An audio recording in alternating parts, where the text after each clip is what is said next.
A Ugandan tabloid newspaper claims to have outed, quote, 200 top homosexuals. This comes one day after Ugandan President Yoweri Museveni signed a bill into law that increases punishment against gays. Supporters say this law reflects the moral value of the vast majority of Ugandans, but critics argue that it gives legal cover for the trampling of human rights. Ugandan gay rights activist Victor Mukusa is in Baltimore, Maryland, and Maria Burnett of Human Rights Watch is here in our New York studio. Welcome to both of you to Arise America. Thank you. Thank you. Thanks for having us. Victor, I want to speak with you first. You are a native Ugandan. You've been in the U.S. For a short period of time now. This is your second time living in the U.S., but tell me what it was like growing up gay in Uganda. Well, thank you for having me, Emily. Growing up gay in Uganda in my earlier years was, kind of a struggle, but more of a struggle within the family. And I thought that that is the worst, that is the worst that it was going to be. But as I grew up and later became an activist and started working with the movement when it was new in Uganda, the LGBT movement, that is when I saw things getting harder. And as a person who has never been in the closet, a person who has been out everywhere I have gone, of course, I was exposed in so many ways. I have, as an LGBT person, suffered sexual violence, including that has been planned by my family to heal me from lesbianism. And that has happened multiple times. I have been beaten up by mobs. I have been evicted from houses so many times by landlords when they find out that I am gay. And later on with my activism, when it rose to such a political level, then I was also a target by the Ugandan government. That in 2005, government agents raided my house in search of information they said was proof that I was a homosexual, and also alleged that I was recruiting people into homosexuality. And of course, that is when it became so tough for me. So tough for me that I could not go to the church for help. I could not go to my family for help. And at some point when I needed a breather because I was under the protection of Amnesty International in a safe house, in a house for months without going outside, I decided to flee the country to South Africa, where I decided to work for international human rights organizations, occasionally going back to Uganda when called upon by my community. Let me bring Maria, Victor, if I can, into this conversation.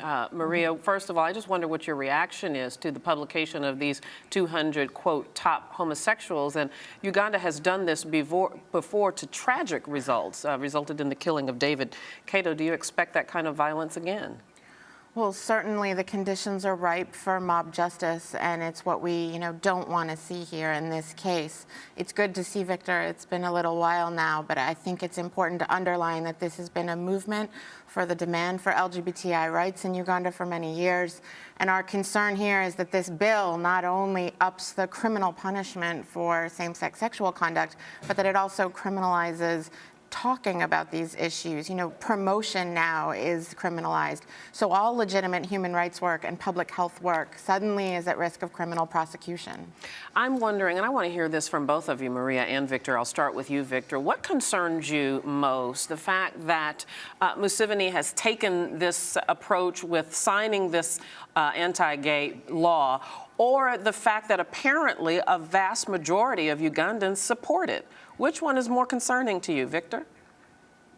More concerning to me is the fact that a vast majority of Ugandans support it. Those are our neighbors. Those are the people we live with, we go to school with, we work with. And those are the people that are going to start harming us. Already, there has been a death reported just last night, a few hours after the signing of the anti-homosexuality bill into law. Somebody was murdered, and the activists on the ground are still failing to access the police to get the information, and for these people to be named. Somebody is ailing in the hospital. There are so many evictions. It is the people that we live with that are going to harm us more than Museveni himself. Museveni has just sacrificed us. He has sacrificed us for whatever power struggles and games that he is playing. But more concern to me is the public. The fact that the public has been lied to, first by our local religious leaders and by lies that have come out of the United States through the religious right, the evangelicals who have come to Uganda, and then the lies that have been told by our political leaders in way of hiding the ills that they're allowing to happen in society by fronting the homosexual issue. So more of concern to me definitely is the public. And at this point, what I'm concerned about is the safety of all Ugandans, all LGBT Ugandans. We can work on policy issues. We can stop the cutting of aid because that is also another issue that is affecting my country right now. But how are homosexuals going to survive? How are transgender people going to survive during this period of crisis? How are they surviving tonight? Mm-hmm. And you're breaking news here that there already has been a death as a result of the publication of this list. Maria, let me ask you this. Uganda is a sovereign nation, a republic. What can the international community do in response to this? Well, I think it's a really critical question. The problem is that because of how sweeping the provisions are related to this bill, I think there are real questions. It's obviously not only about punitive aid cuts, but programs funded by the U.S. or other countries that are dedicated to public health can't proceed if their employees are going to be at risk of criminal prosecution. So there is certainly a risk that programs are going to have to change given that there is this risk out there. I think we also have to call on key countries to look at their packages of support to the Ugandan government. It includes a wide range of things. The Ugandan government is one of, the United States' primary security allies on the African continent.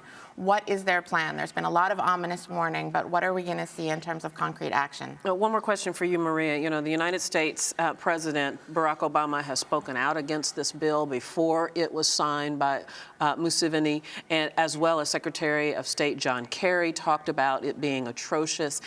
So what can the U.S. do in terms of providing asylum, providing refuge for those who are living in the LGBT community in Uganda? Well, certainly should people end up here, we're going to see asylum claims. That's standard, and we're going to all work to ensure that people can be safe if they get here. But in the meantime, there is a lot of engagement between the United States and Uganda, and we have to see the United States stand up for its principles in this case. This bill doesn't come out of nowhere. There is a broader clawing back of basic human rights in Uganda. We have real concerns for the way NGOs working on a range of issues can conduct themselves and work without threat of government interference, and I think it's crucial that the United States stand up for human rights protections of all Ugandans. I would imagine, Victor, finally, before we have to let you go, that you are in contact with your friends and peers in Uganda that are still a part of the LGBT community there in Uganda. What are they telling you about how things are now? It's fear. It is fear. They cannot sleep. They need protection. And right now, if you can give me a chance, I think another call I want to make to the United States is not to cut aid. Not to cut aid that is supposed to support everybody in Uganda, including us LGBTI people. But the people who have done this need to be held accountable. They need to be punished. And I believe that one of the things we can do right now is have sanctions on those individuals. Let the United States government have sanctions. Stop them from coming here. Stop their children from coming to study from here. Let them feel the pinch until they realize that actually what they have done is a danger to the entire nation of Uganda. Victor Mikasa, thank you so much for joining us and sharing your perspective and your story. And we thank as well Maria Burnett. Thank you to both of you. Thank you for having me.